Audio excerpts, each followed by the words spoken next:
dedicamos os bebês a Deus. Os batizamos quando eles têm idade suficiente para pedir o batismo, após terem sido doutrinados e fazerem pessoalmente a sua escolha por terem entregue seu coração a Jesus. Seguimos a recomendação bíblica e o modelo bíblico do próprio batismo de Jesus, que foi batizado por João Batista. Nesta manhã eu tenho uma emoção especial de estar apresentando a Adriele, que é a minha primeira sobrinha neta de outras que estão chegando já por aí. E o Júnior também foi meu primeiro sobrinho. Então você tem um talento especial para fazer a gente se sentir mais velho. Eu quero chamar a Paula, a minha filha, que vem à frente nesse momento. Nós faremos isso em 2 tempos. Nesse primeiro momento eu quero apresentar vocês, a igreja de vocês, Deus, e queremos oferecer a vocês um presente de uma amiga em comum. A Neia Moreira escreveu uma música para a Adriele, que a Paula vai interpretar agora, e é um presente. A Adriele está dormindo, mas eu espero que um dia ela possa ouvir essa música de alguma outra forma, e ela vai saber que ela também é um projeto de Deus, um sonho do coração do Senhor.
pais e familiares de alguém que é um presente de Deus, que chegou para cumprir um propósito especial.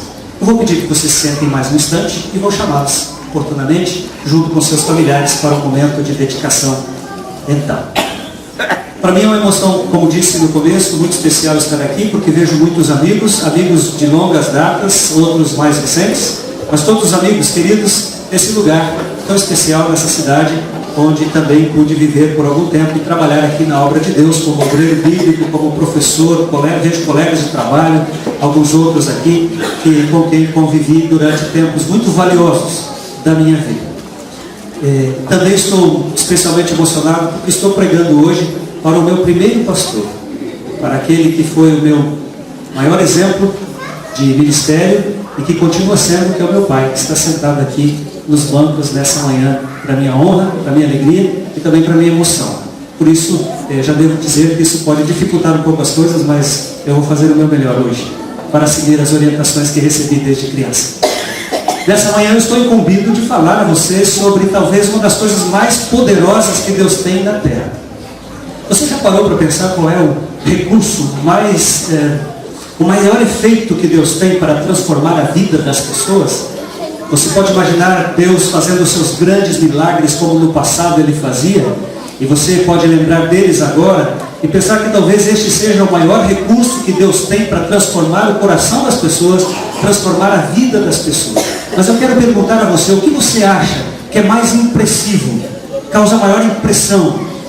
Será que os milagres de Deus ou a influência de pais cristãos? Muitas vezes quando eu leio o Antigo Testamento, a primeira parte da Bíblia, quando eu leio e me deparo ali com as histórias bíblicas, vejo que Deus se manifestava de maneira muito mais visível do que agora. E muitas vezes, desde criança, eu me perguntei por que Deus, o Deus do Antigo Testamento, ele parece mais operante, mais operoso, mais presente, mais se manifestando de maneira mais visível, mais palpável. Claro que quando vemos os milagres de Deus e aquelas pessoas que os presenciaram, aqueles que foram talvez os destinatários primeiros das primeiras mensagens, aqueles que receberam ou que viram os milagres de Deus, parece que não poderiam negar a existência de Deus de maneira alguma, porque estavam vendo estes milagres. Coisas sobrenaturais aconteciam a todo instante, de modo que seria muito fácil, me parece, acreditar. Por que será que estas mesmas coisas não acontecem hoje com a mesma intensidade? Por que será que tantos milagres que nós lemos nas páginas da Bíblia não fazem parte das páginas da nossa vida? E por que tantas vezes oramos esperando por um milagre como aquele e não os vemos acontecer o tempo todo? É verdade que às vezes vimos a igreja na quarta-feira e ouvimos os irmãos contando sobre as respostas às suas orações, mas ainda assim parecem em menor número e menor intensidade do que os grandes milagres de Deus. Bom, por que será que essas coisas não acontecem tanto hoje em dia? Primeiramente eu quero contar um pouco, eu quero dividir com vocês as respostas que eu encontrei na Bíblia, a palavra de Deus. E primeiramente quero contar um pouquinho com a sua imaginação. Eu não sei, nós quando crescemos vamos perdendo um pouco essa capacidade da imaginação. E eu estava vendo na adoração infantil as crianças aqui brincando de patinho, de boi, de cachorrinho e de gatinho, de uma maneira assim tão envolvidas elas estavam, né? Imaginando-se no personagem que nos encanta. Nós mais adultos temos um pouquinho mais de dificuldade, mas eu vou contar com a sua ajuda agora. E você vai se esforçar por um instante e vai imaginar que você tem agora só 5 anos de idade. Todos vocês. 5 anos. Todos temos 5 anos agora. Eu vou falar com você porque você tem 5 anos. E você tem 5 anos e você nasceu numa casa muito simples. Você não nasceu aqui em Joinville, não nasceu aqui no Brasil. Você nasceu numa outra geografia. Em um outro tempo também. Os seus pais são escravos. Os seus avós foram escravos. E os bisavós e os avós deles também foram escravos. Muitas gerações de escravos na sua família. Consequentemente, este seria o seu futuro. Assim que crescer, você também vai se tornar um escravo. Trabalhar até a morte, simplesmente recebendo em troca do seu trabalho a comida para não morrer. E esta é a proposta que eu tenho para você agora. Você é um pequeno escravo de 5 anos de idade. Você ouviu falar de alguma coisa que na sua cabeça é algo um pouco mais do que uma lenda. Um de seus antepassados foi muito famoso. Ele foi governador do país, foi governador do Egito. Onde você mora? Nas poucas horas de folga, você e seus vizinhos pequenos também brincavam de ser José. Você brinca de ser José. Lembre-se que você só tem 5 anos. Então você brinca que você é o governador do Egito. E então é hora do jantar. Chega a hora do jantar na sua casa, na sua tosca habitação. O seu pai está exausto, trabalhou demais, tem as costas marcadas pelo chicote do capataz. E ele chega em casa muito cansado e indisposto. Com palavras ásperas, quem sabe raiva, veneno, destilando da sua boca. Ele conta que juntamente com todos os outros trabalhadores daquele dia, ou com alguns dos trabalhadores daquele dia, ele teve uma entrevista com o grande faraó. E recebeu a notícia de que o povo deveria produzir a mesma quantidade de tijolos do dia anterior, mas agora deveriam recolher a sua própria palha, sem a ajuda dos egípcios. Como assim? Você pergunta. Como isso é possível? Eu quero convidá-los a sintonizar essa história no livro de Êxodo, capítulo 5, para você entender um pouquinho da sua própria história. Você que tem 5 anos. Êxodo, capítulo 5, versos 6 a 9. E então a notícia que o seu pai chega em casa muito bravo, e ele dá essa notícia, é essa que nós lemos agora. Portanto, diga aos israelitas o seguinte: eu sou o Senhor, vou livrá-los da escravidão do Egito. Estenderei o braço poderoso para fazer cair sobre os egípcios um castigo horrível, e salvarei vocês. Farei com que vocês sejam o meu povo, e eu serei o seu Deus. Vocês ficarão sabendo que eu sou o Senhor, seu Deus, o Deus que os vai livrar da escravidão do Egito. Eu os levarei para a terra que jurei que daria a Abraão, a Isaque e a Jacó. E eu darei essa terra para ser propriedade de vocês. Eu sou o Senhor. Moisés repetiu essas palavras aos israelitas, mas eles não quiseram ouvi-lo, pois estavam desanimados por causa da dureza da sua escravidão. Se formos para os versos 20 e 21, a ideia se completa. Quando diz assim: Amrão casou com Joquebede, sua tia por parte de pai, e ela lhe deu 2 filhos, Arão e Moisés. Amrão viveu 130 anos e 87 anos. Isaac foi o pai de 3 filhos, Corá, e aí começa toda uma descrição de quem é a herança desse povo, quem são os que seguem essa história. Mas vamos ficar com a primeira parte, quando você ouve então seu pai dando essa notícia. A sua primeira impressão, você que tem 5 anos, a sua primeira impressão de Moisés não é nada boa. Afinal, Moisés é o culpado do desgaste do seu pai. E as feridas que seu pai tem nas costas hoje, feridas novas, são de responsabilidade dessa aparição súbita de Moisés, que desapareceu por 40 anos, ninguém achou, e agora volta com a notícia de que vai libertar o povo da escravidão. Algo surreal, algo que não parece verdade. E por causa dessa aparição súbita, seu pai tem que trabalhar mais. E porque tem que trabalhar mais, não quer brincar, não quer contar histórias para você. E você está muito chateado com esse tal de Moisés. E alguns dias se passam e coisas estranhas acontecem. Parece que a ordem se inverte, a ordem das coisas. Os egípcios começam a sofrer e o seu povo parece estar protegido. Os egípcios eram um povo muito estranho para você, afinal de contas adoram o rio, adoram o sol e outros bichos e outras coisas esquisitas. E um dia seu pai chega em casa trazendo uma ovelha. E ele não dá muita satisfação a você, apesar de que você é muito curioso e faz perguntas, mas ele não responde. Ele sacrifica aquela ovelha e depois pega o sangue e suja com aquele sangue as portas da casa, os umbrais da porta. E ele prepara uma refeição diferente. E você, muito curioso, como todas as crianças de 5 anos, começa a perguntar: papai, por que estamos fazendo isso? E a resposta é simplesmente: Deus mandou Moisés mandar a gente fazer isso, e é isso que nós vamos fazer. Mas quem é Moisés mesmo? Ah, sim, Moisés é aquele homem que fez meu pai trabalhar tanto. Então ele está com Deus. Deus e Moisés estão juntos nessa. Então eu também não gosto nem de Moisés e não gosto de Deus também. Porque tudo que ele mandou fazer só me trouxe problemas. Trouxe problemas para você. Você que tem 5 anos e é um filho de escravo. Esta é a mente de uma criança. E por que toda essa sujeira na porta agora? E uma refeição ruim, comida com ervas amargas? Isso não é parte da dieta que você mais gosta, da sua refeição preferida, mas esta é a ordem de Deus, e Deus e Moisés estão juntos nessa conversa. E você precisa então fazer aquilo que Deus e Moisés mandaram, e seu pai também está contra gosto fazendo. Seus pais e seu pai não explica que o sangue vai livrar você da morte, e que as ervas representam a amargura da escravidão que você vai deixar nas próximas horas, para não se esquecer do livramento de Deus. Afinal, você é tão pequeno, então não precisa de tantos detalhes, então o pai não explica nada, porque você não consegue entender nada, então ele não te explica nada.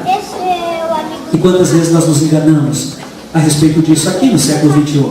Nós achamos que as nossas crianças não entendem muita coisa, e por isso não lhes explicamos as verdades salvadoras. Eu me lembro de uma vez ter ido a um congresso, e uma criança disse assim: por que quando os pastores vêm no congresso, eles só contam historinhas de criança pequenininha? Eles acham que a gente não entende as profecias? Perguntou o menino pequeno. Eu fiquei pensando, que coisa impressionante. Às vezes nós achamos que as crianças não entendem. E outro dia a minha filha precisou pregar.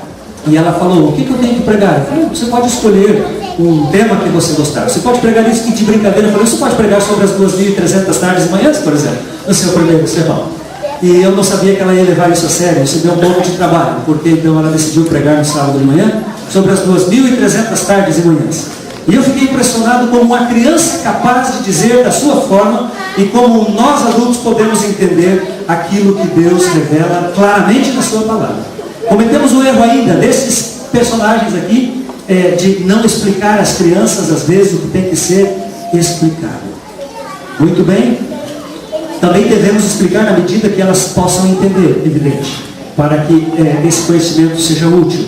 Bom, mas voltemos à história, aquela da imaginação. Moisés é aquele homem de Deus, o mesmo sujeito mau que faz o seu pai trabalhar mais e tudo isso. Muito bem. E então agora você sai com todo o povo hebreu do Egito e você está indo no meio da multidão e tudo parece uma grande festa. E, como disse para você, a sua impressão não era muito boa de Moisés quando conheceu, mas algo acontece de inesperado. E quando você está andando pelo deserto, você vê uma nuvem de poeira se formando. E com a falta de carinho que é peculiar a um homem duro, endurecido pelos anos de escravidão, então o seu pai manda você ficar quieto e não perguntar mais nada. Eu quero convidá-los a abrir em Êxodo capítulo 14 e continuar entendendo essa história. Êxodo capítulo 14, no verso 11, diz assim: e disseram a Moisés... O povo começa a reclamar de Moisés, os vizinhos do seu pai e o seu pai junto. E disseram a Moisés: será que não havia sepulturas no Egito? Por que você nos trouxe para morrermos aqui no deserto? Veja só o que você fez nos tirando do Egito. E o verso 12: o que foi que lhe dissemos no Egito? Pedimos que nos deixasse em paz. Trabalhando como escravos para os egípcios, pois é melhor ser escravo dos egípcios do que morrer aqui no deserto. Você vê que o movimento se levantou contra Moisés agora, porque uma nuvem de poeira se aproxima e é o exército de Faraó que está vindo, decidido a destruir todo o povo. Aquele mesmo Moisés, aquele sujeito mau. E então, diante dos seus olhos, acontece a coisa mais impressionante que você jamais imaginou. Com os olhos de 5 anos, você vê o mar se abrindo diante de você. Você percebe que todo o povo de Israel, com alguns milhões de pessoas, se eram 600 mil homens que saíam à guerra, imagine quantas mulheres, crianças, homens idosos, talvez 2 a 3 milhões de pessoas, atravessam o mar com o pé em seco. Depois as águas se fecham e destroem o povo inimigo, impedindo que eles machuquem você e o seu povo. Tudo isso acontece. Você, quando passou por colunas de água, talvez o maior aquário do planeta, e você passou ali, vendo toda aquela manifestação de Deus. E tudo isso acontece para você ver o poder de Deus. Mas andando pelo deserto, passados mais alguns dias, a sede aperta, e não há água para todos, não há água para você. Você é um garoto de 5 anos, chega a pensar: Deus vai nos ajudar? Ele foi tão legal abrindo o mar para a gente passar. Mas você escuta outra coisa. No capítulo 15, 23, está escrito o que você ouve dos adultos. Capítulo 15, versículo 23. Talvez seu pai também está falando aqui. Verso 23. Então chegaram a um lugar chamado Mara, porém não puderam beber a água dali, porque a água era, o que diz na sua Bíblia? Era amarga. Por isso aquele lugar era chamado de Mara. No verso 24, o povo, o que fez? Murmurou contra Moisés e perguntou: o que vamos beber? A palavra murmurou aqui, se queixou, gritou, reclamou, traduzida dessa forma como murmurou. Na minha tradução diz, e o povo caminharam, eles reclamaram de Moisés e com Moisés. Agora o povo havia passado pelas águas do Mar Vermelho e enfrentavam a sua primeira dificuldade depois do livramento. Mas era claro que eles confiariam em Deus, certo? Mas alguns dias se passaram e você vê a sua mãe reclamando. Aliás, o que ela mais faz é reclamar. Dessa vez não é a falta d'água, mas é a falta de comida. Capítulo 16, verso 2. Ali no deserto todos eles começaram a reclamar contra Moisés e Arão. Verso 3, dizendo assim: teria sido melhor que o Senhor tivesse nos matado no Egito. Lá nós poderíamos pelo menos nos sentar e comer carne e outras comidas à vontade. Vocês nos trouxeram para esse deserto a fim de nos matar de fome e matar toda essa multidão. Todos reclamando. Às vezes eu penso, agora voltando aqui para a nossa realidade do século XXI, eu vejo que algumas pessoas parece que têm essa mesma característica, e uma tendência de reclamar antes de lembrar as bênçãos de Deus. A escritora Ellen White, no livro Patriarcas e Profetas, página 292, ela disse assim, inspirada por Deus, ela disse assim, falando dos israelitas: não podiam compreender como essas extensas multidões deveriam manter-se em suas viagens pelo deserto, e em imaginação viam seus filhos a perecer de fome. Imaginavam o pior. Alguns estão, e disse mais na página 294, alguns estão sempre a ver antecipadamente o mal, ou a aumentar as dificuldades que realmente existem, de modo que os seus olhos ficam cegos às muitas bênçãos que lhes reclamam gratidão. Os obstáculos que encontram, em vez de os levar a buscar auxílio de Deus, a única fonte de força, separam-nos dele, porque despertam inquietação e descontentamento. Será que nós não somos vítimas do mesmo problema? Bom, voltando à história, o maná veio. Capítulo 17, verso 2. Então reclamaram contra Moisés e lhe disseram: dê-nos água para beber. Moisés respondeu: por que vocês estão reclamando? Por que estão pondo o Senhor à prova? Bem, se você olhar lá para o capítulo 32, você vai ver que Moisés se demora e o povo pede a Arão que faça deuses para guiá-los. Eles se cansam de Deus, porque eles agora sentem fome, sentem sede, embora Deus supra suas necessidades. Eu gostaria de pedir para você imaginar mais uma coisa. Eu não sei qual é o morro mais alto aqui de Joinville, mas imagine que é só uma imaginação, não se assustem com a ideia. Que uma montanha, um monte da cidade entrasse em erupção, tornasse um vulcão ativo, assim como foi em Pompeia, o Vesúvio. Vocês já leram sobre a história do Vesúvio? De repente as pessoas não deram tanta importância aos sinais e quando de repente tentaram fugir não puderam mais, porque as lavas do Vesúvio soterraram toda uma população que vivia naquele lugar. E ainda hoje, se você visitar Pompeia, você encontra ainda os moldes humanos daquilo que foram pessoas que foram cobertas e destruídas pelas lavas quentes. Então imagine que Joinville fosse soterrada e fosse coberta pela lava num instante, hoje. Eu gostaria que você imaginasse para também tentar imaginar o que aconteceria daqui a 1000 anos quando arqueólogos desenterrassem tudo e encontrassem as nossas casas. O que é que eles veriam lá? O que é que você acha que eles deduziriam do modo de vida das pessoas que viveram no século XXI ou nessa data? Eu tenho a impressão que eles diriam o seguinte, na enciclopédia que estariam escrevendo a respeito da civilização do ano 2014. Eles diriam assim, talvez lá na enciclopédia, um verbete, alguma coisa, dissesse assim: trata-se de um povo muito religioso, esse que descobrimos nas ruínas de Joinville. Um povo muito, muito religioso. Em todas as salas de todas as casas existem altares. Todas elas. E você observar esses altares, eles são de vários deuses diferentes. Esses altares nas salas são um lugar para onde toda a família vai, porque todos se reúnem todas as noites diante desse altar. Esses altares, os ídolos mais diferentes e formatos, talvez o Deus Samsung, o Deus Sony, Deus LG, Deus Panasonic, Deus Semp e outros deuses, conseguem reunir as famílias todas as noites por horas a fio para lhes prestarem culto. A julgar pela fisionomia das pessoas que foram encontradas nessa pesquisa arqueológica, atentas e com olhos arregalados para o seu Deus, Trata-se de alguma coisa muito importante que eles estão fazendo. Por favor, entendam essa ilustração. Existem coisas muito boas na vida da gente, e a televisão pode ser uma delas, pode ser uma forma de pregar o Evangelho. A internet também pode nos ajudar. Mas lembrem-se que quando estas coisas roubam o tempo do culto familiar, elas se tornam deuses na nossa vida. Quando essas coisas ocupam o lugar da conversa com os filhos, se tornam deuses dentro da nossa casa. E são estas coisas e estes deuses que vão determinar o comportamento dos nossos filhos e as escolhas que eles vão fazer, porque eles ficaram sem as outras orientações que deveriam ter recebido. Sem dúvida. Números 11:4, nós lemos de um popular, um povo que se juntou ao povo de Israel e acompanhou a saída através do Mar Vermelho e pelo deserto. E esse povo reclama pela falta de carne. E o povo chorou.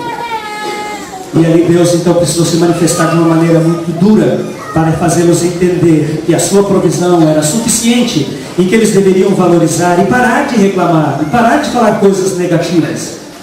Se você for até Números capítulo 14, você vai encontrar a história de 12 homens que Deus escolheu para irem até a cidade, o destino final, a terra prometida que manava leite e mel, o descanso para os viajantes cansados. E eles deveriam voltar e ver lá todas as coisas boas, mas a maioria deles voltou falando coisas negativas do lugar, dizendo tudo bem, é tudo o que Deus disse, mas nós não vamos conseguir. A promessa de Deus é ingênua, nós não vamos conseguir vencer aqueles gigantes que vivem lá. E então o povo desanimou. E por causa disso, Deus faz uma coisa estranha, um ato estranho de Deus acontece. E Deus então sentencia toda aquela geração a morrer no deserto. E somente aqueles que eram crianças quando saíram do Egito, e aqueles que são velhinhos agora, é que vão poder entrar na terra prometida. E agora lá está você. Já passaram 40 anos. Você é um pai ou mãe de família. Você tem 45 anos agora. Você tem 45, os seus pais morreram no deserto. A sua geração vai entrar em Canaã. A terra prometida será sua. Você que viu as 10 pragas do Egito que forçaram o faraó a entender quem é Deus. Viu de perto a terra que mana leite e mel 40 anos depois. Você está quase lá. Você e a sua família estão quase lá.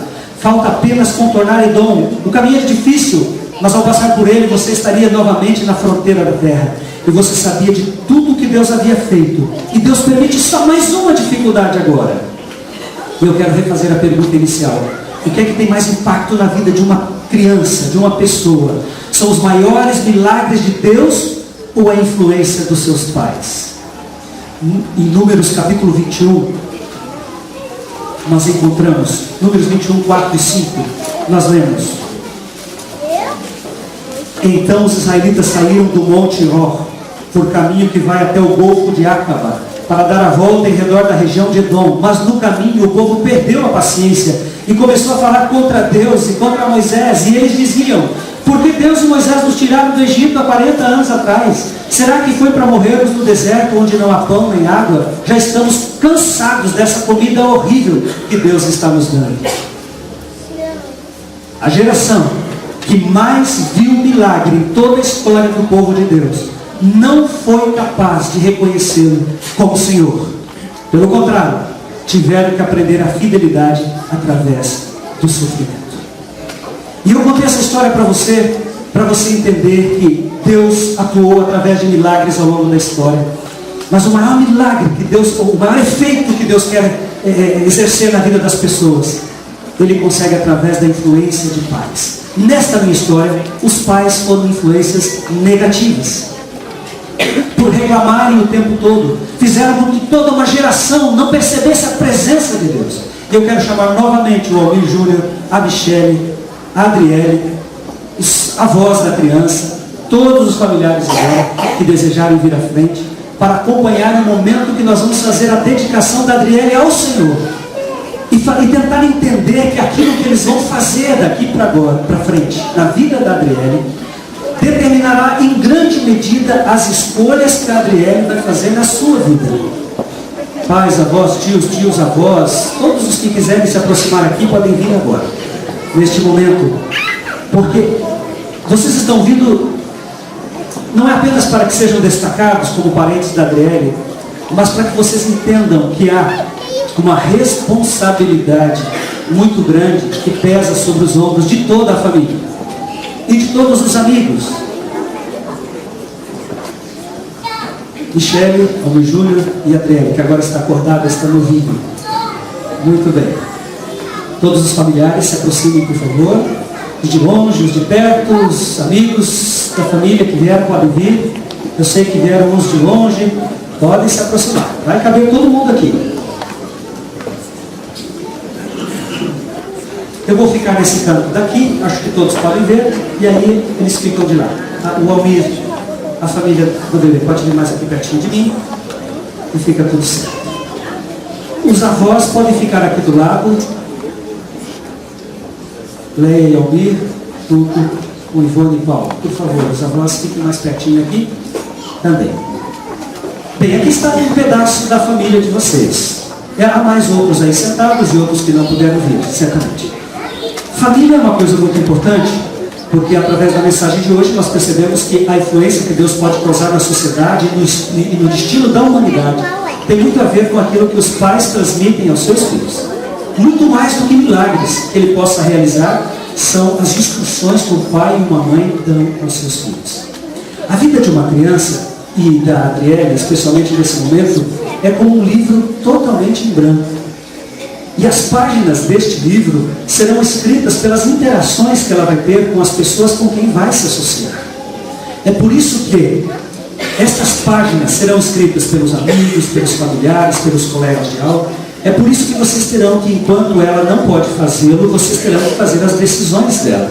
Decisões sábias.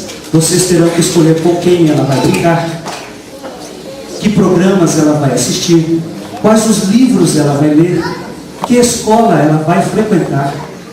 Tudo isso depende de vocês, porque certamente todos esses fatores combinados, eles vão exercer um grande impacto na vida dela e vão potencializar a capacidade dela de decidir pelo lado do bem. Você sabe que nós estamos todos envolvidos numa grande batalha, numa grande guerra.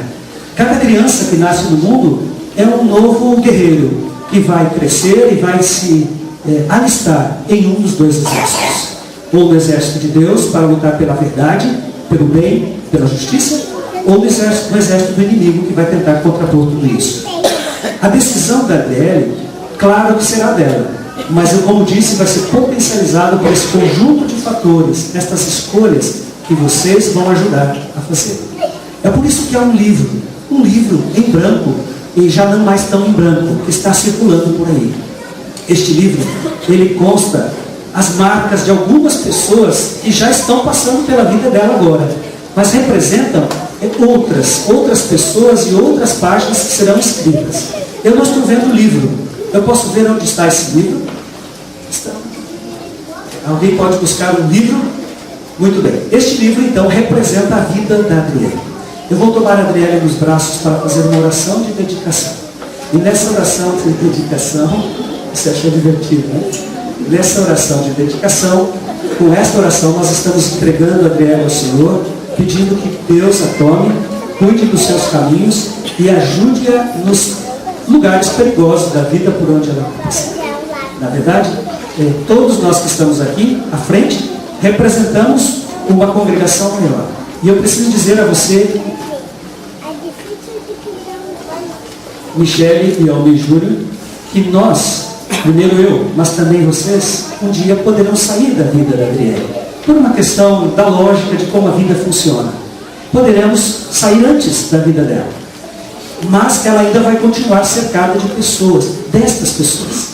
As pessoas da igreja dela, do ambiente onde ela vai crescer, e pessoas que continuarão com essa interação, ensinando os caminhos do Senhor e ajudando, criando o melhor ambiente para o seu desenvolvimento. Assim como nas sociedades indígenas brasileiras, que a responsabilidade sobre a educação de uma criança pesa sobre toda a tribo, na igreja adventista é assim também. Exatamente, todos nós somos responsáveis por todas as crianças, porque nós as educamos com o nosso exemplo, com os nossos conselhos. E esta é a família da Adriele, além desta que está aqui. E para que ela tenha esta boa influência, este é o lugar em que ela deverá estar. Como disse Davi, no Salmo 34, todos os dias da sua vida. Por isso, nesse momento, e aqui eu quero já deixar nas suas mãos, Almir Júnior, o começo da história da Adriele, mas há outras tantas páginas a serem escritas e vocês serão responsáveis grandemente por isso. Eu aqui na frente com vocês dois vamos nos ajoelhar. Vou pedir aos avós também que se ajoelhem e nós vamos fazer a oração de dedicação. Avós, pais, eu e a Adriele. Os demais podem permanecer como estão.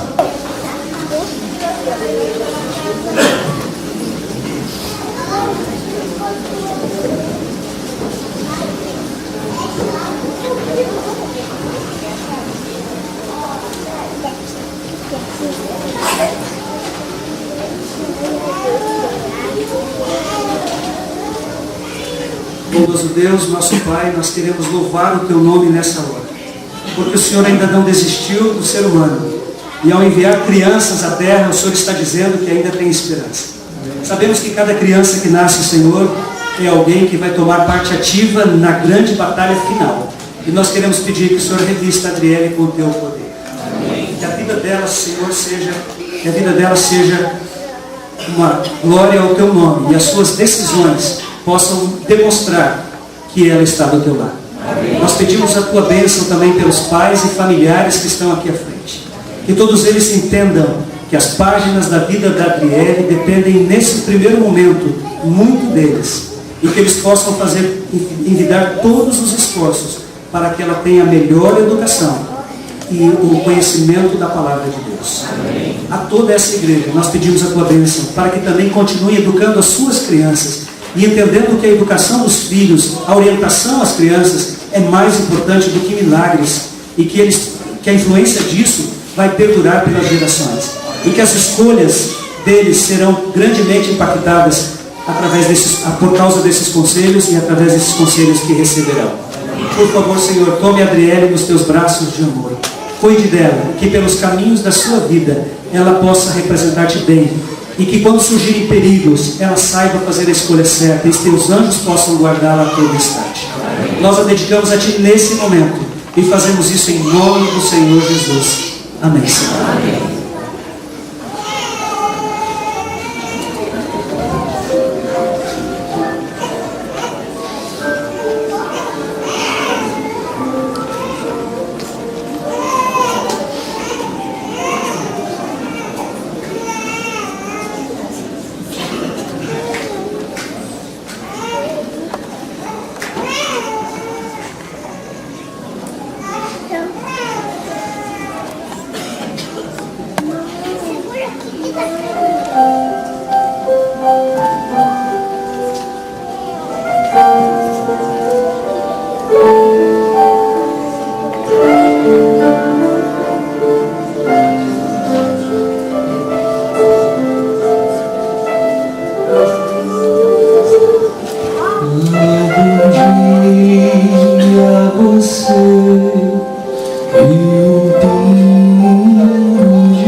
Diferente adulto, e pra Deus é pouco, se houvesse só você.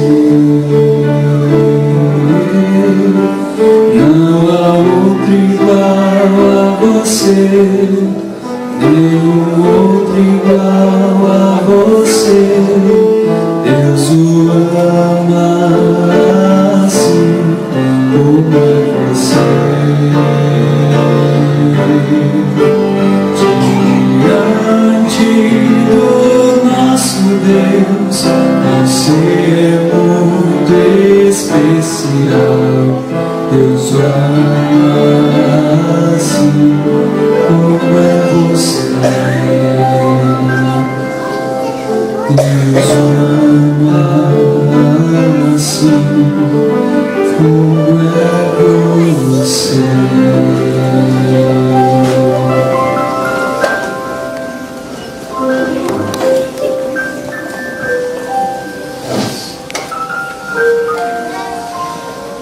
Querido Deus, ao nos despedirmos nesta manhã, nós queremos sair com a certeza de que o Senhor ama cada um de nós como uma pessoa única, como um ser único que o Senhor criou.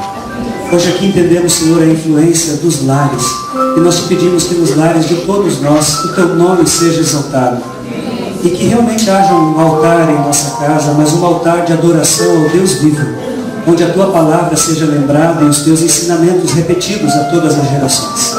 Ao sairmos nesta manhã, nós pedimos a tua bênção sobre a tua igreja, que todos possam sair revestidos pelo teu poder e pelo teu Espírito, e que as tuas decisões de hoje e desta semana possam ser guiadas pelos princípios nobres da tua palavra.